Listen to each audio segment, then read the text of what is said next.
Deo, gracias. Gracias a Dios. Salve María. Salve María, queridos radioescuchas y a todos a quienes nos siguen. También nuestro programa titulado igual, Deo Gracias, en la plataforma de YouTube.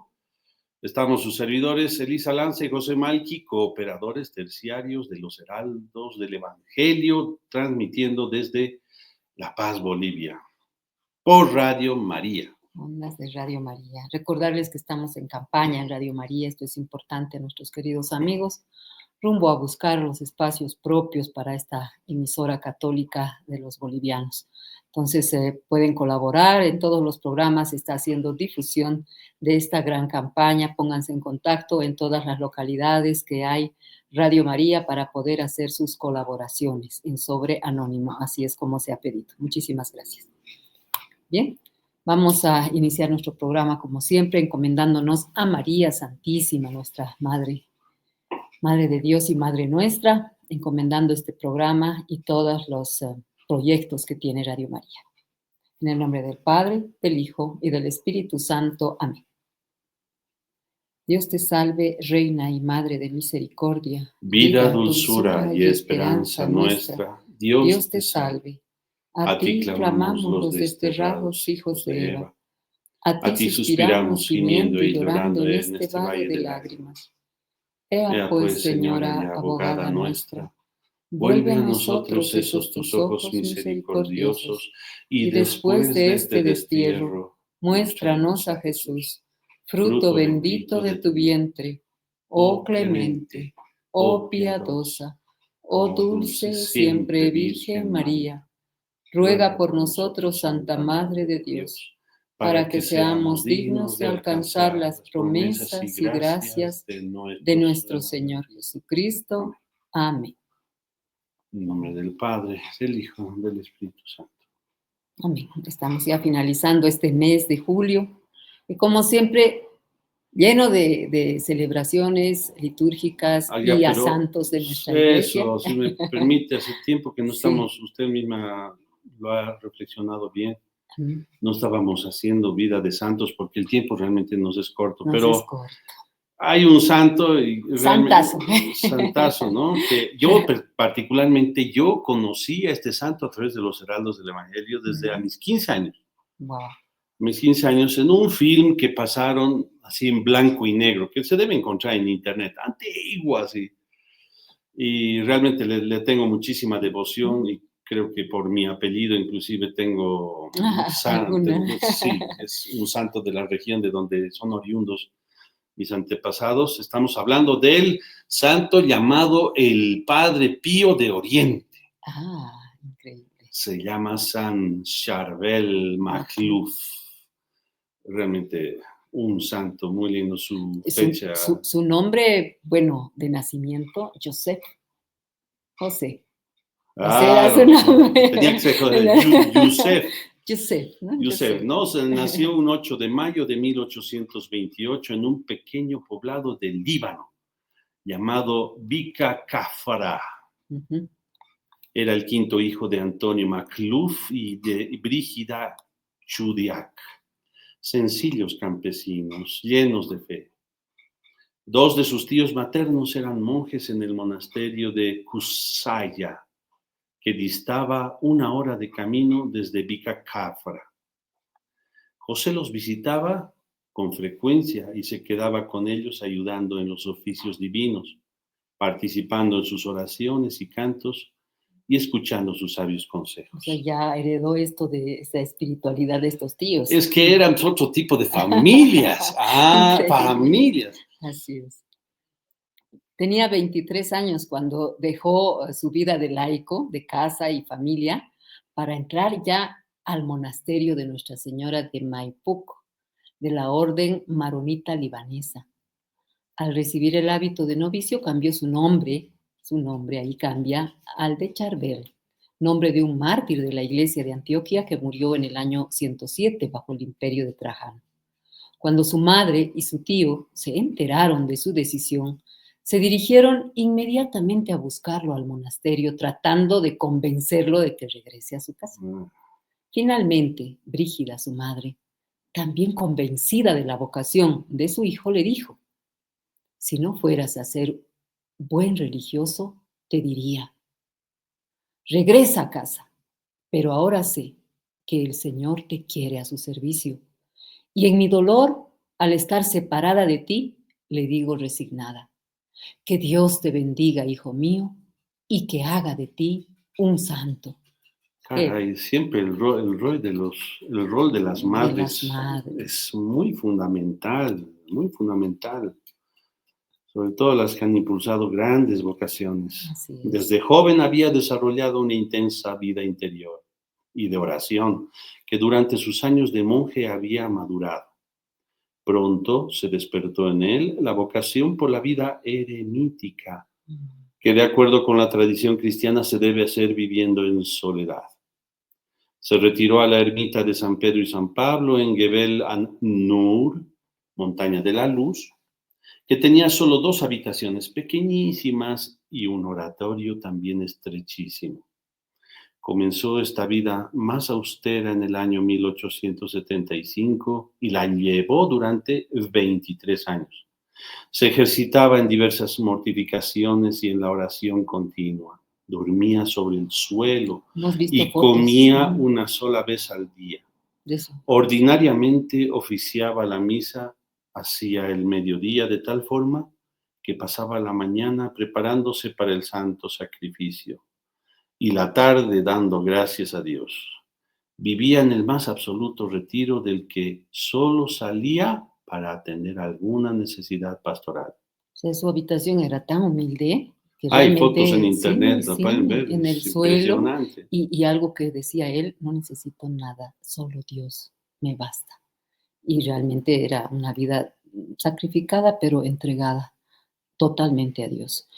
Fue así que ya el 16 de diciembre de 1898, él estaba celebrando la misa a las 11 de la mañana, cuando le sobrevino un ataque de parálisis facial, parálisis tal vez en todo su cuerpo, en el momento mismo de la consagración. Y así pocos días después, el 24 de diciembre, muere y sus restos reposan en el monasterio de Saint-Maron, actual meta de peregrinaciones, y más de 33,000 milagros se dice que tiene registrados por la Mucha, intercesión de este santo, canonizado el 9 de octubre de 1977 por el Papa Pablo VI. Pero estas cosas milagrosas que están ocurriendo hasta nuestros días las podemos narrar también. Bueno, este santo destaca por ser un gran amante de la Eucaristía y de la Virgen Santísima, justo también 2 de los pilares del carisma de nosotros, ¿no? Los heraldos del Evangelio. Y realmente, entre los portentos que se conocen de este santo, era de una humildad tan grande este santo. En aquella época, pues, y en ese convento, en esa eremita donde él vivía, no había ni luz eléctrica, por ejemplo, uno de los hechos que yo me acuerdo. Y vivían, pues, o sea, se iluminaban la vida nocturna con lamparitas de aceite, Claro. lámparas de aceite, y él siempre bien callado, sumiso, humilde, de poca palabra, altísima contemplación. Vivía haciendo oración sobre todo y también se mortificaba mucho y hacía penitencia. Uh-huh. A veces quedaba hasta tarde, pues él haciendo sus actos, ¿no? Devocionales y de penitencia. Y a veces ya viendo que se le acababa el aceite de su lamparita, iba al reservorio, digamos, un tonel donde estaba, ¿no? Y sacaba, rellenaba, digamos, su lamparita y continuaba. Unos compañeros monjes más jóvenes que él entraron y viendo que él era su costumbre hacer esto, por hacérsele la burla, ¿no? En el lugar donde él recargaba su aceite, ¿no? No, vieron que su lamparita se acabó el aceite, y bien, sabiendo que él iba a recargar, digamos, su lámpara, se la llenaron. Entonces se la llenaron, pero de agua. De agua. Entonces Charbel entra a su celda, que se llama la habitación de los monjes. Claro. Él enciende con total normalidad su lámpara viendo que estaba, ¿no? Siente el peso de que estaba llena y continúa con sus oraciones y todo. Entonces, entre los que se le mofan y le hacen esta broma, pues así sorprendidísimos, porque Charbel no salía a recargar su lamparita. Entran sorprendidos cuando él no estaba, ¿no? Y ven que él seguía rezando con su lámpara llena de agua. Un milagro así en vida. Y el santo sí, ni se inmutaba, ni sabía qué había pasado. Bueno, y cuando él falleció, Sí. es impresionante, ahí se dio todo ya, debacle, y así un brote, desabrochar de milagros, es a partir de su tumba.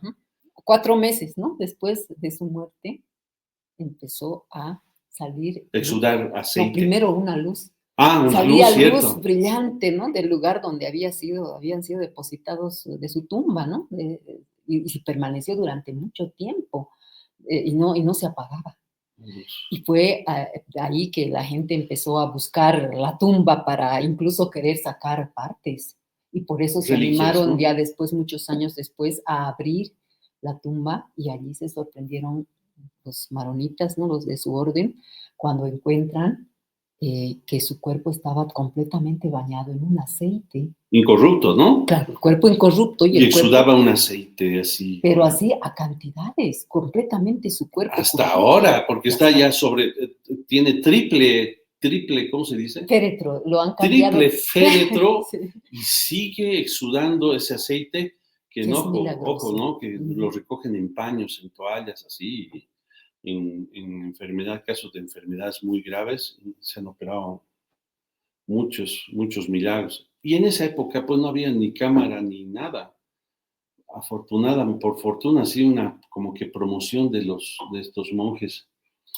Un conjunto de estos monjes fue fotografiada por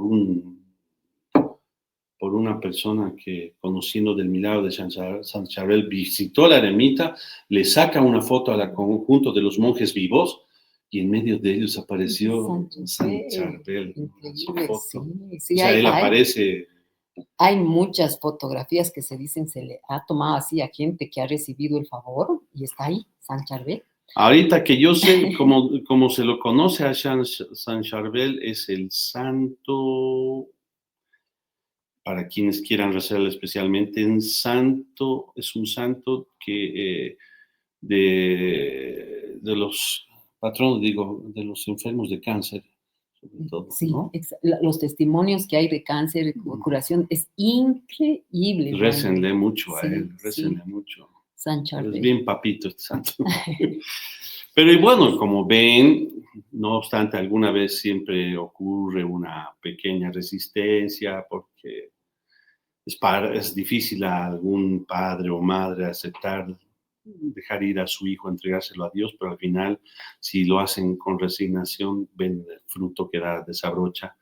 Y esto se daba sobre todo al interior de buenas familias, ¿no? ¿Por qué? ¿Por qué la importancia de las familias? Y es el tema que queremos tratar ahora, queridos amigos, y hemos titulado este programa La familia, la iglesia militante empieza en casa, empieza en la familia. Así es, este es el claro ejemplo de San Charbel. Usted explíqueles a ver a nuestros radioescuchas qué es la iglesia militante y de qué se difiere de la iglesia gloriosa y de la iglesia penitente. Bueno, normalmente dentro de la doctrina de la iglesia, el magisterio nos enseña que estas 3 iglesias forman un todo. La iglesia peregrina, Cristo, ¿no? Peregrina, militante, somos nosotros, los que estamos en este mundo. En este valle de lágrimas, que tenemos que trabajar con nuestra vida, batallar para poder alcanzar la iglesia triunfante, que es la iglesia de los santos de Dios, el cielo, ¿no? Alcanzar la presencia de Dios. Santos y ángeles están en esta iglesia triunfante. Y bueno, y la iglesia purgante, penitente es la iglesia de nuestras almas que están en el purgatorio. Fieles difuntos que se han salvado, pero que se están purificando antes de entrar en la presencia plena del gozo de Dios. ¿No? Pues bien, la familia viene a ser el núcleo, la célula principal del cuerpo místico de Cristo, que es la Iglesia Católica, en esta iglesia militante sobre todo. ¿Y por qué la importancia y la relevancia de hablar de la familia? porque, como dice en un artículo bello Monseñor Juan Clar Díaz, fundador de los Heraldos, él es cuna la señala como la cuna de la sinfonía de admiración y jerarquía. Es decir, a partir del ejemplo o arquetipo que tenemos nosotros de familia, ¿cuál es? La Sagrada Familia. La Sagrada Familia. Así es. De ahí partimos, ¿no? Padre, el papá, la mamá, pero algo curioso, yo resalto en la Sagrada Familia. Está papá, mamá y el hijo, pero este hijo en la Sagrada Familia no es cualquier hijo, es Dios humanado, es Dios hecho carne. Por lo tanto, el matrimonio no es de dos, es de tres. Esposos, los dos, hombre y mujer, y Dios al medio, la piedra fundamental que va a sostener todo matrimonio para conformar una buena familia según la voluntad de Dios. Entonces, Y bueno, pues y la vida de esa Sagrada Familia va a ser el ejemplo máximo de las relaciones humanas para nosotros, que somos laicos en el mundo y quienes se casan y tienen familia, ¿no? Y relaciones que son marcadas por el constante intercambio debería ser, porque ese es el modelo a seguir, como veremos, ¿no? En el trato de Jesús, María y José, era un intercambio de admiración, obediencia y humildad entre ellos, teniendo a Dios mismo como base y centro. Qué hermoso, realmente. Y vamos a ir desarrollando este artículo. Todo cristiano debe desear la total unión e identificación de espíritu con Dios, como dice el Señor. Sed perfectos como mi Padre es perfecto, en Mateo 5:48. Para ello es muy útil y conveniente tener en el corazón y en la mente la vida oculta de la Sagrada Familia y procurar con devoción y respeto conocer y amar cada vez más este modelo, adorando a nuestro Señor Jesucristo y venerando a la Virgen con culto de hiperdulía, nos dice, y de protodulía a San José. ¿Cuánto podemos aprender de esa intimidad entre los tres? Aunque no hayan sido escritos todos los hechos que allí sucedieron.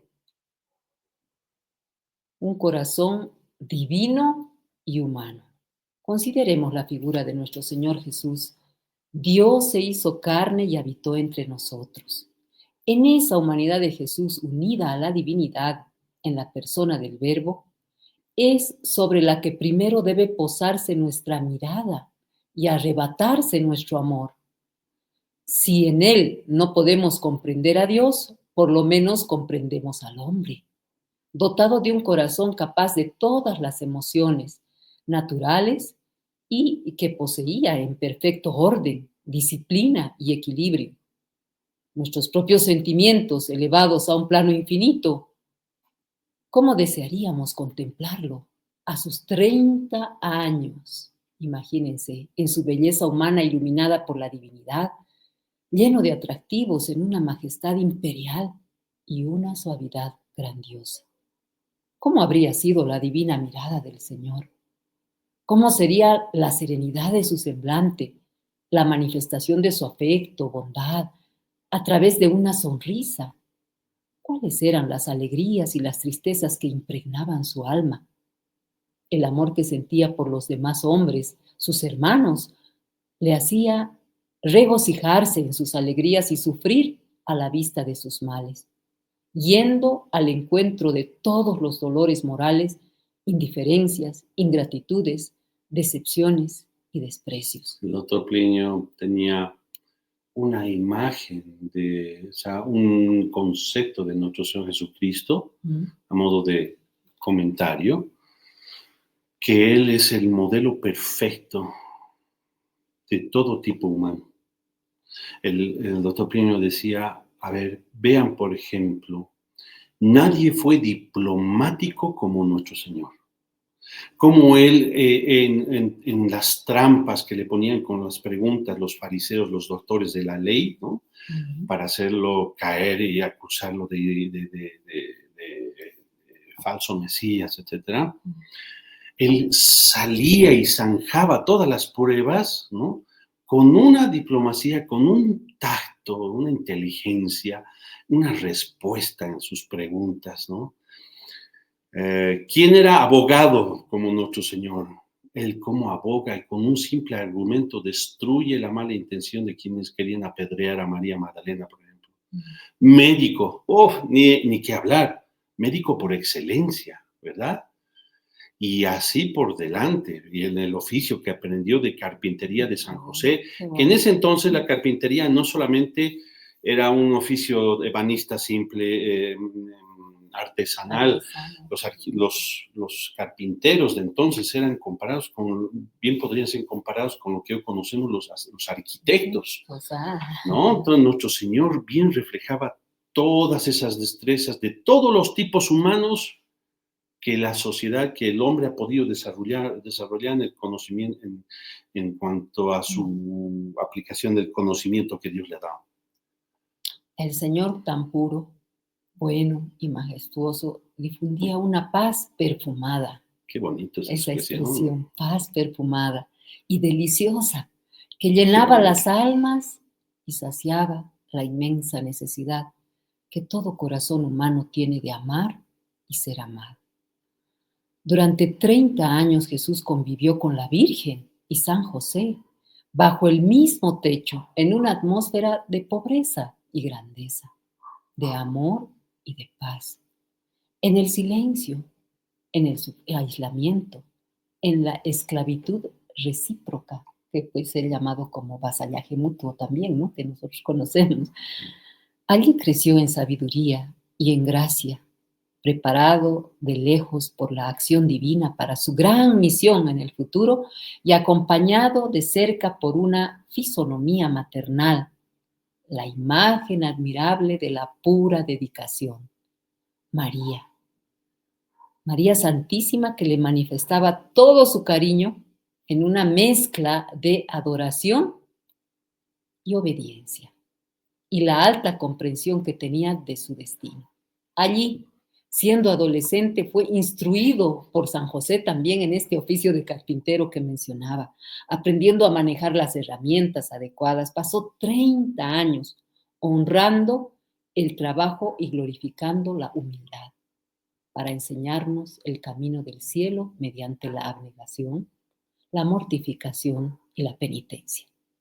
Aparte de ese corazón divino y humano, hablamos por la parte de Nuestra Señora, un corazón sabio y maternal, ya que en ese ambiente el Sagrado Corazón de Jesús encontraba una réplica perfecta de sí mismo, guardadas todas las proporciones en el Inmaculado Corazón de su Madre.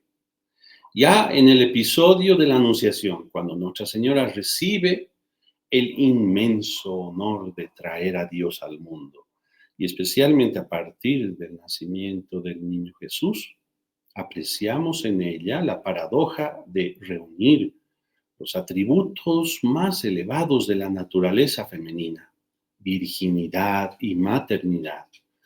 Poco después entra en el templo para entregar a su primogénito como víctima expiatoria por los pecados de la humanidad. Siempre muy recogida, conservando todas las cosas en su corazón, nos dice en Lucas 2:19, la Santísima Virgen debía aplicar constantemente su instinto materno y su sentido psicológico sobre él, aliados a los dones sobrenaturales que poseía. Ahora bien, es propio de la naturaleza humana la tendencia a querer conocer más cuanto más conoce. Y ella, que sabía más que todos los ángeles y santos juntos, tenía sin duda un enorme deseo de comprender más. Al mismo tiempo, el niño Dios debía alegrarse de despertar santas curiosidades en su madre, propiciando las condiciones para que ella hiciera preguntas. Qué bonito esto, porque nuestro Señor va creciendo en edad y sabiduría, dice, ¿verdad? Pero aquí como que se refleja que Nuestra Señora, sabiendo que es Dios humanado, ella, así llena de curiosidad, de saber cómo iba a proceder, cómo iba a actuar su hijo, el niño Dios, ¿no? Y ella haciendo preguntas y con tono respetuoso, siempre preguntaba, indagaba cuanto podía. En ciertos momentos era Jesús quien de manera muy natural, él la interrogaba para ayudarle a explicar sus impresiones y darle el mérito de su respuesta. Pero su hijo la inspiraba en su comentario con mucha suavidad para que pudiera concluir lo que él quería. De modo que cuando concluía su explicación, María le agradecía su pregunta porque ella quien había aprendido. Es evidente que Nuestra Señora tenía una fe muy ilustrada por fenómenos místicos, para que no desfalleciera luego durante la crucifixión. Los teólogos son unánimes en afirmar que todo don o privilegio concedido a un santo también le fue otorgado a María en sumo grado, siempre que le conviniera. Ahora bien, si el Señor se transfiguró para los 3 apóstoles en el Tabor y posteriormente le reveló tantos misterios divinos a San Pablo durante su vida en Nazaret, debió transfigurarse varias veces ante la Santísima Virgen. ¿Ya se imagina lo que fue eso?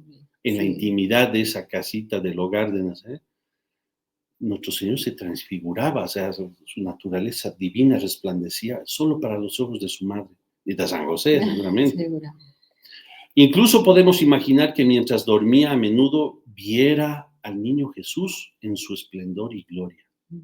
De hecho, él mismo debió inspirar los sueños de su madre por la noche para darle una noción real de sí mismo, ¿no? Permitiéndole a ella conocerlo más.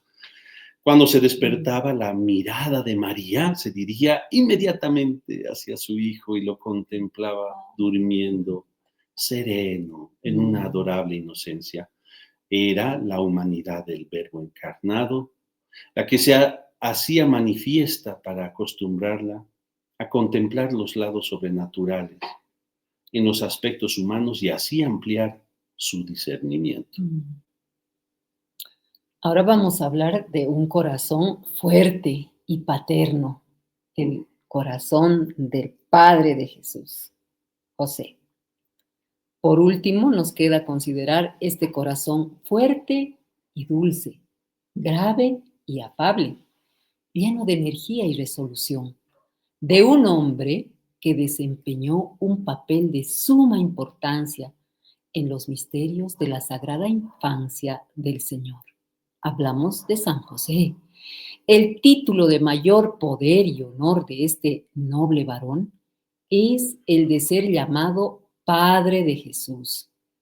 Sabemos que según el derecho de propiedad, si alguien es dueño de un árbol plantado en su terreno, también lo es del fruto que ese árbol produce. Ahora bien, Jesucristo es el fruto bendito de la Santísima Virgen, la cual pertenece a José en calidad de legítima esposa. Por lo tanto, más que por simple adopción, pues en realidad y verdaderamente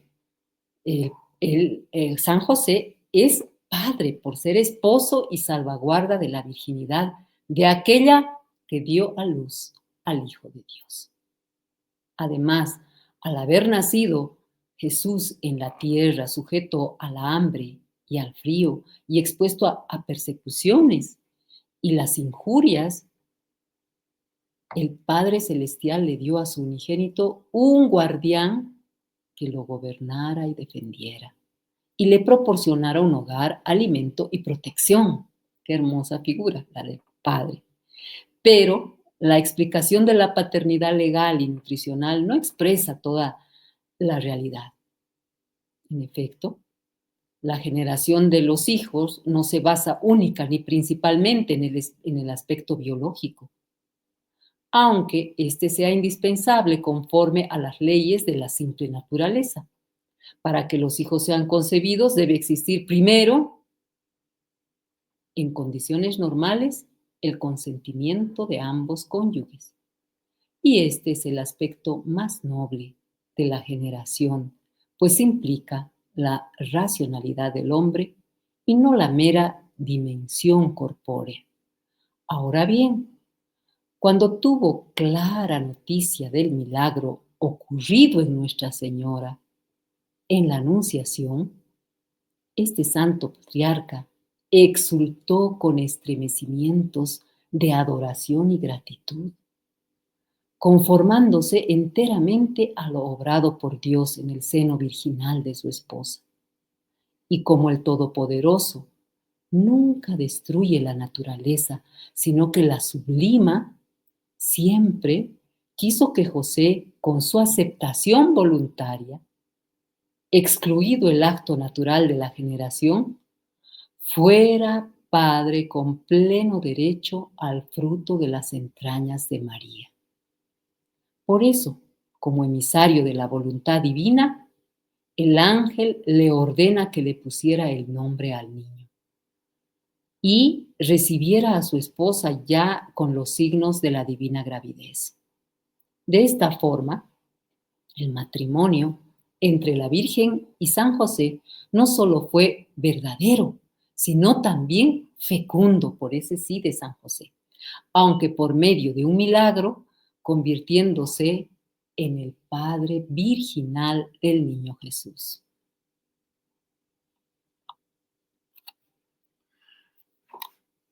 José vivió exclusivamente para Jesús y María, dedicado a amparar y exaltar a ambos. Modelo de esclavo de amor, San José, ¿no? Uh-huh. Cuando ponía su mirada profundamente en el niño, tales eran su encanto y admiración, que iba modelando su propia personalidad según lo que analizaba. Y para con Nuestra Señora era un sostén, un amigo, un consolador.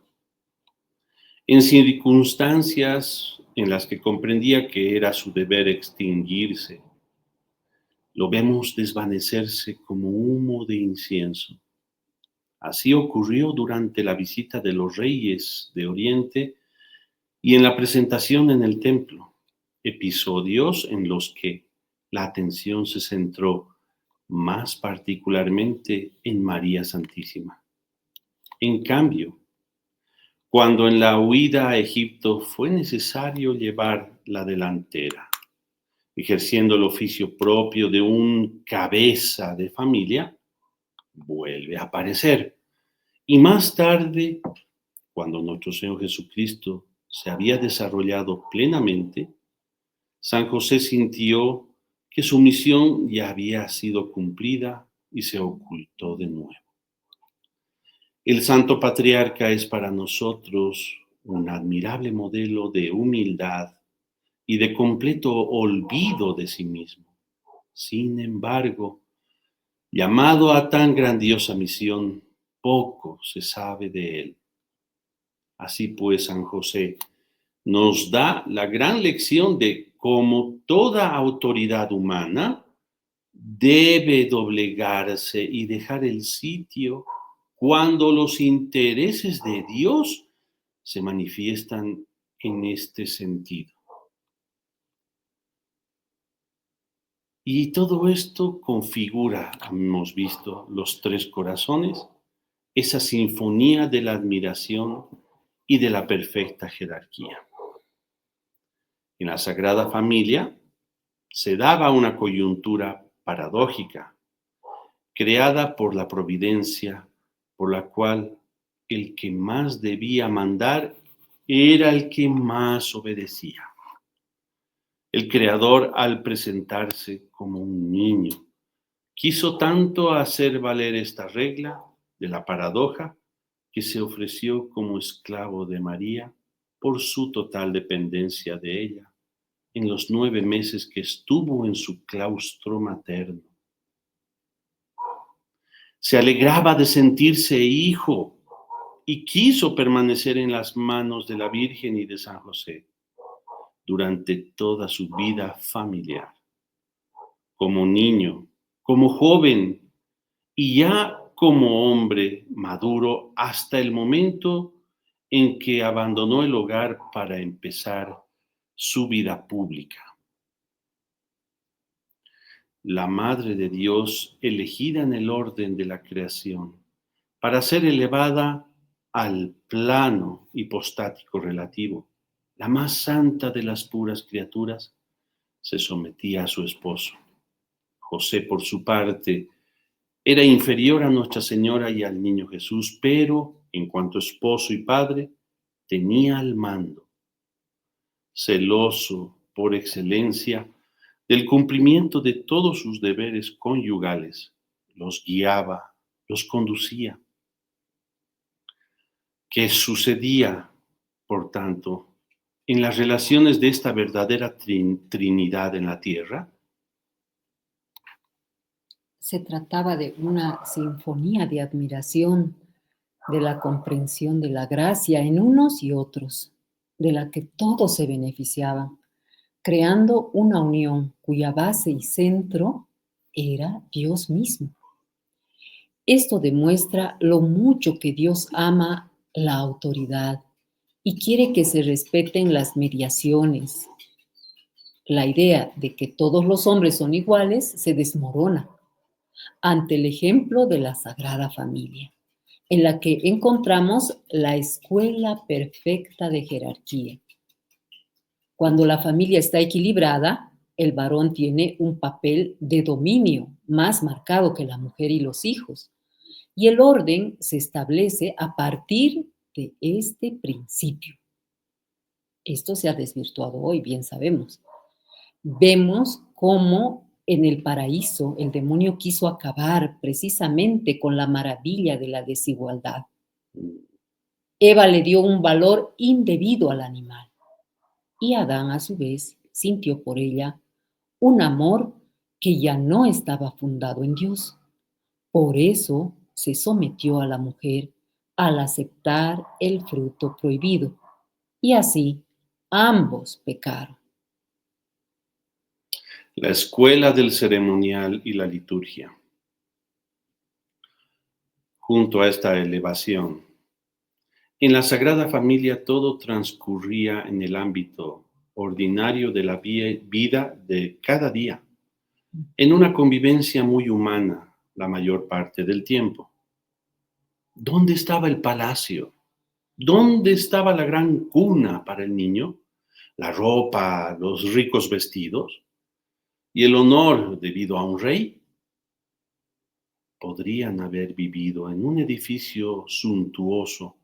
No obstante, abandonaron la cueva de Belén y desde que regresaron de Egipto, vivieron en una casa sencilla y humilde. ¿Por qué? La providencia lo quiso así, para subrayar el importante papel del ceremonial, porque cuando no se dispone de un palacio y se está obligado a vivir en una condición de pobreza, la decoración y la belleza de las paredes deben estar constituidas por la luz que proviene de las maneras ceremoniosas que allí se practican. Qué hermoso. En la casita de la Sagrada Familia es donde aprenderemos los buenos hábitos y las formas educadas. En la pequeña Nazaret es donde recibiremos la lección de la grandeza y la escuela del ceremonial. Allí es donde comprenderemos que es indispensable hacerlo todo con pulcritud y elevación de espíritu constantes.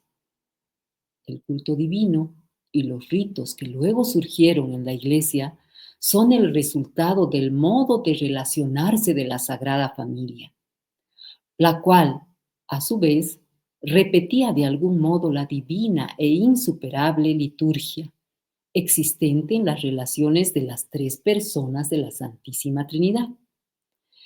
Esa convivencia era el encanto de los ángeles, que debían sucederse para contemplar aquella magnífica ceremonia permanente, compuesta por un Dios hecho hombre, por la más excelsa de todas las puras criaturas y por el glorioso patriarca de la Santa Iglesia.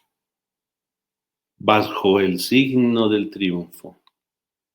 Sin embargo, ¿quién de entre la humanidad de aquel tiempo se enteraba de lo que ocurría en Nazaret? La mayoría lo ignoraba por completo. Otros, a causa de su ambición, se espantaron al conocer los misteriosos acontecimientos que rodearon el nacimiento de Jesús. Vino a su casa y los suyos no lo recibieron, nos dice Juan 1:11. Muchos de los que entraron en contacto con la Sagrada Familia no se dieron cuenta de nada porque no tenían fe. Más tarde, otros, como los fariseos y Herodes, se reirían de Jesús. Son estos los sensuales, que no lo entienden a pesar de tener delante a la verdad. La luz brilla en la tiniebla y la tiniebla no lo recibió, dice Juan 1:5. Y se llega a la aberración del contraste. El buey conoce a su amo y el asno el pesebre de su dueño. Israel no me conoce, mi pueblo no me comprende, dice la profecía de Isaías 1:3. Vino para todos, pero pocos, muy pocos, escucharon la voz de Dios. Estos son los hombres de buena voluntad. Aquel niño nacido bajo el signo de la persecución, que culminaría en su pasión y muerte de cruz, vino también bajo el signo del triunfo, pues obró su propia resurrección. Quiso sufrir por nosotros, pero nunca renunció a su realeza. Como le dijo a Pilato, tú lo dices, soy rey.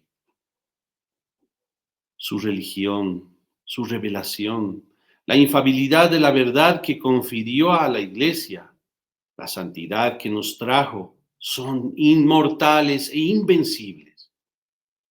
Aquel niño dividió la historia hasta el final de los tiempos, siendo causa de elevación para los que creen en él y causa de caída para los que lo abandonan y lo rechazan. En función de Jesús y de María y de José se revelan los pensamientos de los corazones y se produce la división entre los que estarán a la derecha o a la izquierda del divino juez en el último día, entre los que son de Dios y los que son de Satanás, entre los que irán al cielo y los que serán arrojados al infierno. Qué espectacular este artículo, ¿no? Una belleza, ¿no? Pero qué importante partir de esto, ¿no? Para concientizar lo que deberían ser nuestras familias. Sí. Hoy en día vemos que el ataque a la familia, como bien lo dijo en su momento Sor Lucía, la vidente de Fátima, ¿no? Que se hizo monjita, cuando le pidieron una vez una orientación en los tiempos de Juan Pablo II para realizar, iban a fundar recién algo que tenía que ver con familia, ¿no? Allá en el Vaticano, y le pidieron consejo a ella. Y ella en esa oportunidad responde una carta refiriéndose precisamente a este tema de que la batalla final sería por la familia, o sea, por los ataques que se vienen a la familia en estos tiempos. Y esto es lo que vemos hoy, ¿no? La familia se destruye a cada paso, hay muchos matrimonios, pero también un gran porcentaje de ellos termina lamentablemente en divorcio, y esto afecta, por supuesto, a todo este núcleo familiar, especialmente a los hijos. De familias que son desintegradas, ¿cómo podemos aspirar a que salgan santos, sacerdotes, religiosos? Vemos crisis de vocaciones, sí, pero es porque las familias estamos fallando. Las familias nos estamos desintegrando. Y entonces, ¿qué esperamos? Yo aquí quería traer a colación un ejemplo hermoso. existe, o sea, yo digo, hay esperanza en el mundo todavía porque existe una ciudad en el mundo, en el área de Bosnia-Herzegovina, Ah, donde, sí. donde no se sabe de ni un solo divorcio, Ni un solo ni un solo. divorcio. Es una ciudad donde hay como más o menos 26,000 habitantes Ya. aproximadamente, es pequeña, pero tienen una tradición católica de fe muy arraigada en la Santa Qué Cruz y bien. en O el sea, crucifijo. no hay antecedentes, digamos, de No, desintegración de familias. no hay. ¿Por qué? Nos preguntamos por qué. Porque ellos, el día del matrimonio, cuando una pareja se va a casar, ¿Mm? lo primero que hacen es llevar consigo un crucifijo al entrar al templo. Ah, Entran con la cruz al templo. Y allí, en lugar de que el sacerdote les diga, eh, bueno, les hable, han encontrado a su pareja perfecta y van a llevar un matrimonio hermoso, etcétera, no, les dice aquí, lo que han encontrado ya al conocerse y al tomar este camino del sacramento es la cruz. Han encontrado la cruz. Y les invita a poner sus manos, la de la novia sobre la cruz y la del novio sobre la mano de la novia, juntos en la cruz, para que allí con la cruz hagan sus votos matrimoniales, sus compromisos, ¿no? En las buenas, en las malas, en el dolor, en la enfermedad, en todo esto, la salud, en la riqueza, en la pobreza, hasta que la muerte los separe. Y el sacerdote al final, en lugar de decirle puede besar a la novia, les dice a ambos, pueden besar la cruz. qué bonito. Y besan esta cruz, abrazan la cruz y la besan. Y finalmente, terminada toda la ceremonia, cuando los novios llegan a su hogar, van con la cruz y la acomodan en un lugar de honor en su casa. Y allí, Qué simbolismo ese, señor. maravilloso. ¿Sabe por qué? Ujú. Porque esto responde justamente al ejemplo que nos diera la Sagrada Familia, que como hemos iniciado esta charla, Dios en el Dios, centro. ¿no? Exactamente, teniendo a Dios como base y centro, bien reflejado en eso, y ahí está el resultado, La salvación de las el familias. resultado tangible, Real. Por eso no hay divorcios, real. porque cualquier problema que siempre surgen en los matrimonios por X, Z motivos, pues ambos se dirigen a los pies del crucifijo. Y allí en oración lloran y se dicen las cosas que tienen que decirse, pero viendo la cruz, todo se vuelve pequeño, porque realmente comprenden que Dios lo dio todo por amor. Y allí está Dios. Y esto inculcan a sus hijos. Y sus hijos no se pueden ir a dormir en las noches si no besan la cruz. Y Mm. ellos les ponen el anhelo de que un día ellos también podrán tener su propio crucifijo en el hogar que conformen. Y esto se va transmitiendo así de generación en generación y amando el sentido verdadero de lo que es la cruz, la presencia de Dios en el hogar. Creo que esta es la salvación de las familias y de los matrimonios, imitar esta hermosa tradición. Tal vez en estos futuros matrimonios que nos puedan estar escuchando o en aquellos matrimonios que están en problemas, vuelvan sus ojos a Dios con verdadero amor y sinceridad y van a ver que allí todo problema se vuelve pequeño, queridos amigos. Bueno, y entre algunos consejos también muy útiles que daba el propio doctor Plinio a las familias de los entonces corresponsales de, antes de que se formaran los heraldos del Evangelio, Ujú. justamente él explicaba, ¿no? Más o menos por qué él daba reuniones a las corresponsales, las damas, por una parte, separada de la reunión que da a los varones, Mm, porque realmente la configuración del alma, la espiritualidad, no es la misma, pues, entre varón y mujer, ujú, de comprensión. Para tratar un tema puede no hacer el mismo efecto en unos que en otros, por ¿no? supuesto. Ujú. Entonces, la psicología de la mujer, por ejemplo, cómo ella se prepara y está llamada a ser el corazón, el centro del alma, del hogar, de la familia, mientras que el esposo es el que toma las decisiones, ¿no? Hay un- una forma figurativa muy bonita que a mí me gusta. Siempre escuché que el padre o el esposo es la cabeza de la familia, ¿no? Pero ¿qué mueve la cabeza? El cuello. El cuello. La mujer es el cuello, ¿no? Que mueve, ¿no? Por eso es que es bien santo y sabio el consejo de nuestro Señor. Esposos, traten a sus mujeres, a sus esposas, como Cristo trata a la iglesia. No, San Pablo creo que es, ¿no? Esposos, traten a sus esposas como Cristo trata y ama a su iglesia. Y ustedes, esposas, no enardezcan a su esposo. O sea, realmente yo creo que la mujer, la esposa, en el rol de la familia tiene, si usa adecuadamente el tino, la dulzura, puede realmente doblarle pues, el brazo el bíceps de su esposo, ¿no? No entra aquí el tema físico, pero realmente con dulzura, con paciencia, puede conseguir lo que quiera, mansedumbre.